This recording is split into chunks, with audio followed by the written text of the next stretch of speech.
How's it going, everyone? It's 603 Bass, and welcome back to episode 2 of Fishing New Lakes. We are doing this commentary post-production because the inevitable happened. Everything that could have possibly gone wrong with recording anything on the lake went wrong this day. Batteries in the boat died, batteries in the audio capture device died, batteries in the GoPro died several times during the day. It was a cluster. So we're going to work around that because at least the footage that I had was still good and I can use it. So here we are, episode 2. We've gone to a new lake in the middle of New Hampshire. I will not tell you the name of this place because it is rather special and I was sworn to secrecy.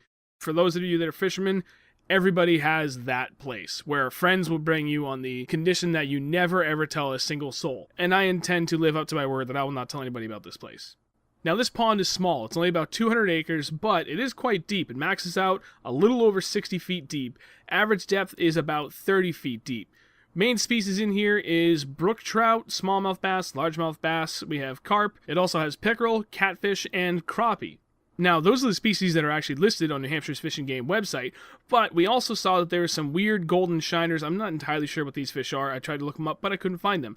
There was also some bluegill, and I want to say I saw some perch, but honestly at this point, I can't remember because this was filmed over 2 months ago at this point. As far as structure goes, there is some vegetation along some of the shores, but aside from that, it's actually a pretty clean little pond. There's not a whole lot going on. It's almost like a little miniature glacial lake. It is very, very similar to the Winnipesaukee or Squam or Newfoundland, places like that. So the main structure or base of the lake that you're fishing in here is sand and rocks. Sticking with the theme of this Fishing New Lakes place, I have never been here, and even better, I never even heard about this place until exactly 7 days before I went fishing this day that we're watching footage from. I ended up getting a text from my buddy, Fishing Grubs. He also has his own YouTube channel. If you guys feel like checking him out, he's down in the video description below. But he sent me a text with a picture of a monster bass. And I said, we need to go there. And he said, I can't tell you where, but I could bring you. So, okay, let's make plans for that next weekend. So the night before we go here, the only thing I did was I looked up the depth chart. I wanted to know if there was any dangerous spots I had to worry about for my boat, because that's just safety first, people. Always want to make sure that you know exactly what it is that you're going into, and to see what the main forage was. I come to find out this is a designated trout lake. We have a bunch of these in the state of New Hampshire, and when it's a designated trout lake, the state goes out of its way to maintain the trout population in it. And they stock rainbows, but they also stock brook trout. So there's a pretty good diversity of bait going on inside of this little tiny pond that's basically just a big sandy bowl. So I knew that this place was going to be in post-spawn mode, and that's what I went in there trying to attack. I wanted to do a lot of reactionary baits. I wanted moving baits, be it a spinner bait or a swim bait on a swim jig or just a regular swim bait. So that's the gist of how I went in to tackle this. When I got there, things did not go to plan. We started right off the boat launch. There's just a lot of vegetation. It's shallow. We saw some stuff moving around, so we figured, you know what, let's try the frog bite. Didn't have any luck. Tried the swim bait, tried a jig, tried a Senko, just not a whole lot going on. So we decided, okay, let's move out to the middle. There's actually a hump out here where it comes up fairly shallow. It's one of a couple of humps in this place. And we just started working the outside rocks, working up on top, trying to figure out where they were, because at that post-spawn transition where they're kind of in recovery mode, they can be a little bit all over the place.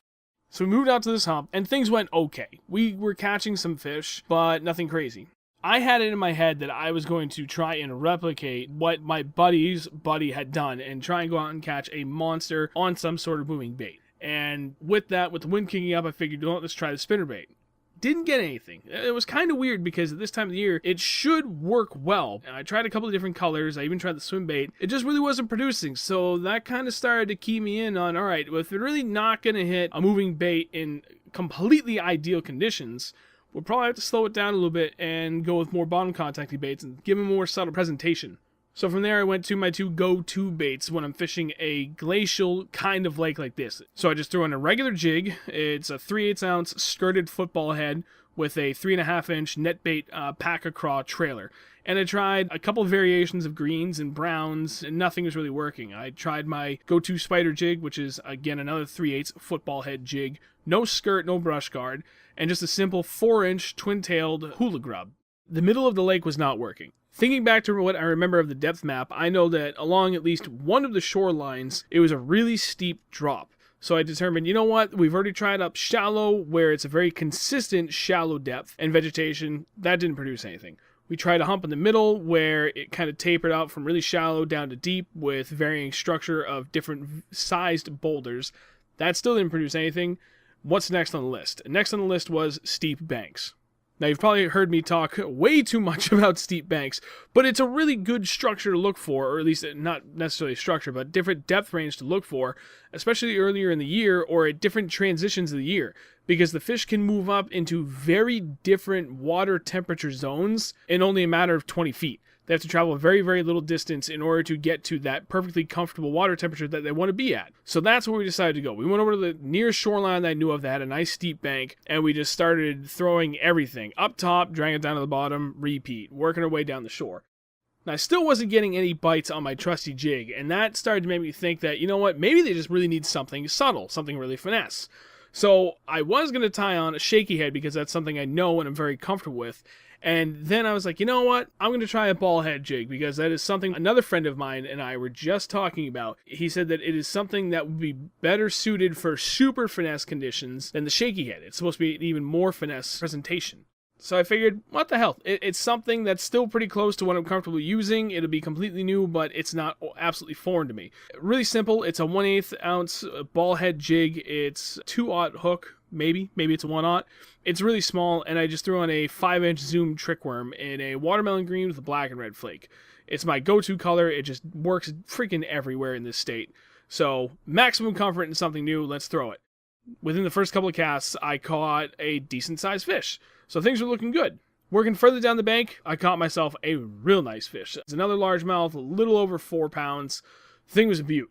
And I was feeling really, really good about what we're doing now because all of a sudden, it wasn't just me, but also my buddy Grub, we started hitting fish. And after the first few bites, I hooked him up with the ball head jig as well, and we both just worked this thing.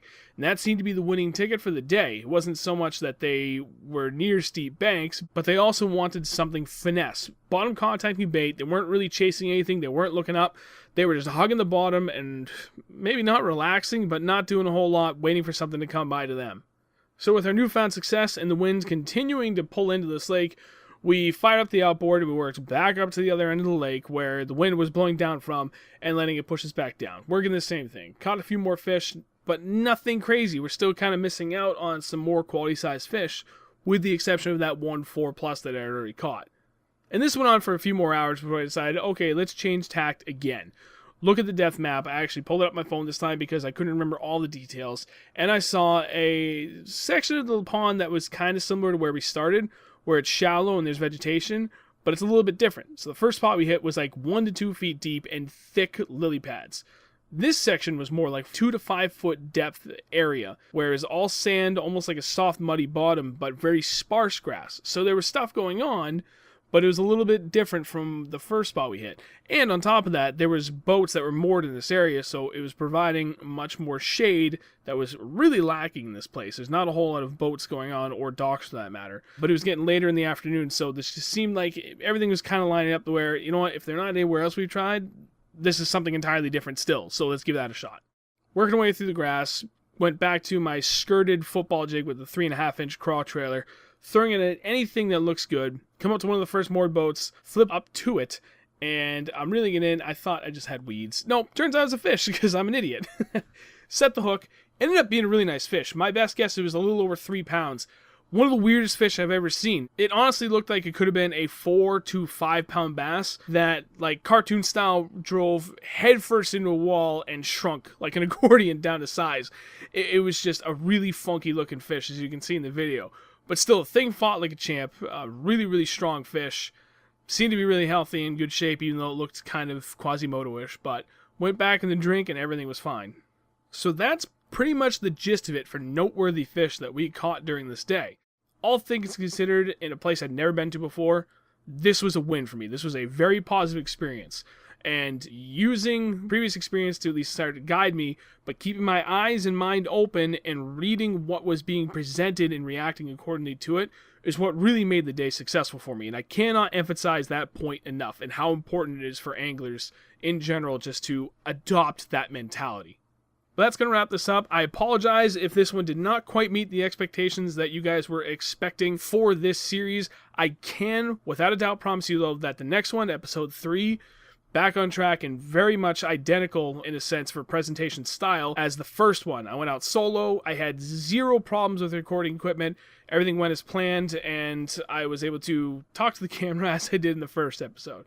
So if you enjoyed it, thank you very much. I appreciate it. If you didn't like this, tell me why in the comments below, please. I would greatly appreciate it. Feedback helps immensely. But if I want to grow and continue to make this a better experience, I need to hear back from you, the viewers, what you did and did not like. Don't be bashful. I am a huge fan of constructive criticism, so go away and hammer away at the comments. Let me know what you did or didn't like. Thank you guys for watching. I'll catch you in the next video.